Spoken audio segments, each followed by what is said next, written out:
We all want to feel excited about the work we do every day. We want to wake up with a sense of purpose, to feel like what we do actually matters. But if we're honest, sometimes work just sucks. Research confirms 7 out of 10 employees are not engaged in their work.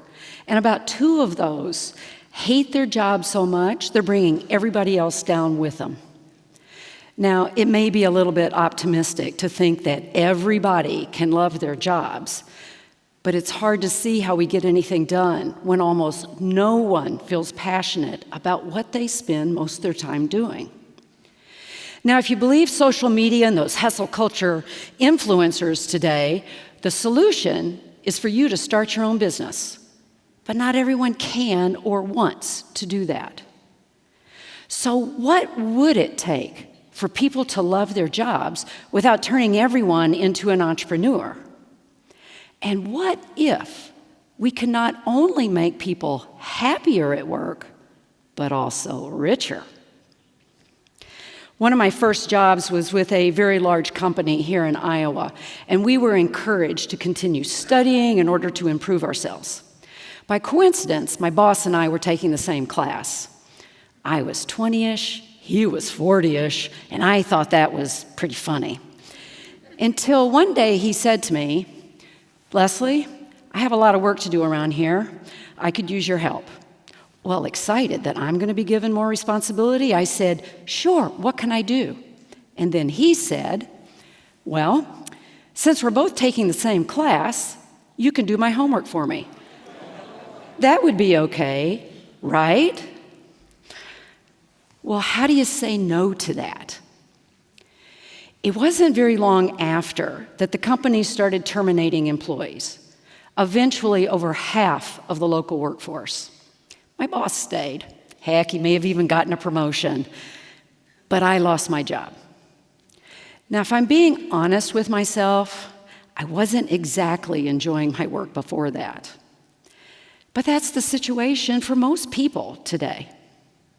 For the past decade, I've been dean of the Wilson College of Business here in Iowa. And I have read the research, I've spoken with experts, I've met with countless business owners and employees, and I have heard what people do at work when they really don't want to be there. At first, they may try to shake things up, ask for new challenges, hoping that feeling appreciated will reignite that spark. But that feeling is only temporary. You can quit. That's a bold move and no guarantee that the next job is going to be any better. Yeah, some people do take the leap and try to work for themselves, and that can be exciting until they find out how hard it really is. It's actually what I did for a while. Working for myself was okay. Trying to get the customers to pay, now that was hard.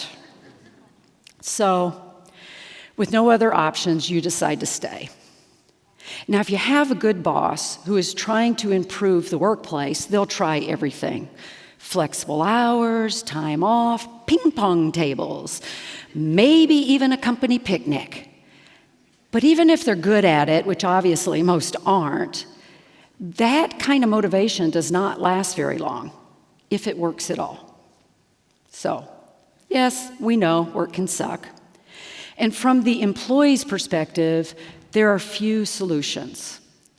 So how do we fix this? It turns out that the best way to fix the employee's problem may be to fix the business owner's problem first. Now, we know most business owners are not billionaires. They're not even millionaires. They are hard-working community members. Your friends, your family, your neighbors, doing their best to provide an honest product or service, support their employees, and take care of their families. They work a lifetime to build a business that they can be proud of. And then when it's time to retire, they can't. The vast majority will not find a buyer.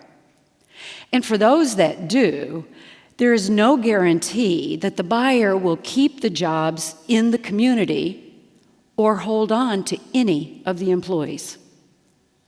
That was the situation for Gary, a business owner I met here in Iowa, and he shared with me, I was thinking about retirement, but I didn't have any family member in the business. I did not want to sell to an outside firm. I've watched that happen, and it's never very pretty. I didn't know what to do. The solution for Gary came unexpected. While attending a business conference, he learned about a little-known business model called employee ownership. Employee ownership is essentially a way for the employees to own the business, eventually fully buying it from the original owner, often with little or no investment on their part. And Gary thought, this sounds promising. Maybe I can not only retire, but I can also reward the people who built the business. Now, here's the truth. Most people don't realize that business does not have to be a one-way street with the owners on one side and the employees on the other. There is a model where everyone can win, where the people who put in the work actually share in the success. Now, think about it this way. When you own your home, you treat it differently. You mow the yard. You fix that leaky faucet. You might even replace those ugly kitchen countertops, and we know that can be expensive. Why? Because it's yours. You care because you have a stake in it. Now think about renting. You do just enough to keep the landlord happy. There is no long-term payoff, no real connection. Work can feel the same way. If you're just clocking it in to make somebody else rich, it's hard to stay motivated. But when you're an owner, everything changes. Research tells us that employee-owned firms don't just do well, they actually outperform their peers, and the employees are more engaged. Why? Because when you feel like an owner, you act like an owner. You work smarter, care more, and stay with the company longer. And when the company does well, you share in that success, not just in spirit, but in your wallets. Workers from employee-owned firms retire with twice the wealth of their peers from a regular company. But even more, employee-owned firms tend to stay in their hometowns. They are less likely to sell out or relocate, which means local jobs stay local. That's good for families, good for neighborhoods, and good for the future. And for business owners who are thinking about retiring or wondering how to increase the engagement of their employees, this is a possible solution.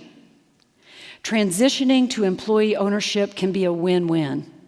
You leave a legacy, and your team gets a future they believe in.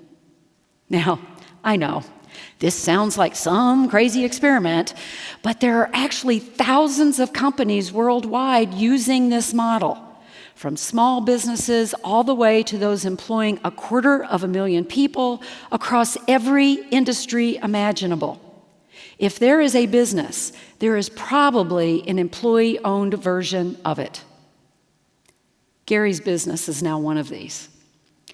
When Gary first started telling his employees what he was trying to do, they were skeptical. They said things like, "Really? I'm going to own a piece of the business? That's too good to be true." But at the end of the first year, as they saw the value of the company going up, they got excited.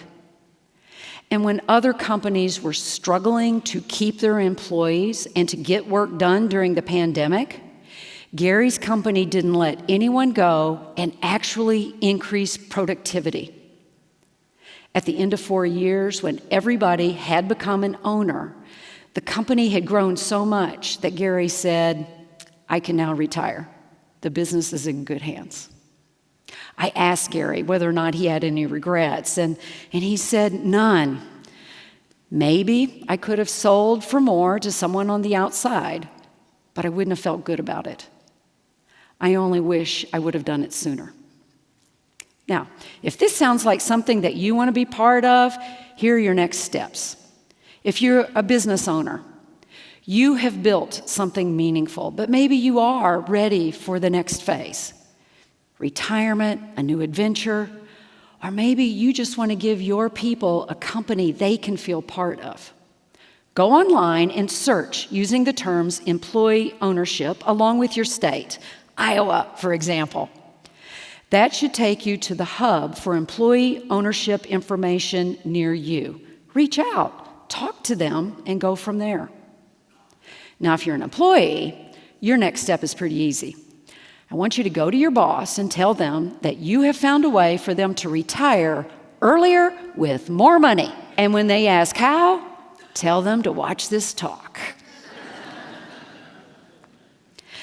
We are at a crossroads. There are over 12 million privately owned businesses in the United States that are held by baby boomers, many of whom are getting ready to retire. That is a potential wealth transfer in the trillions of dollars. We have a once-in-a-generation opportunity to keep that wealth in our communities and help it transfer into the hands of the people who built the businesses, the people who showed up every day, who cared, who contributed. Now imagine a future where work doesn't drag us down, but lifts us up.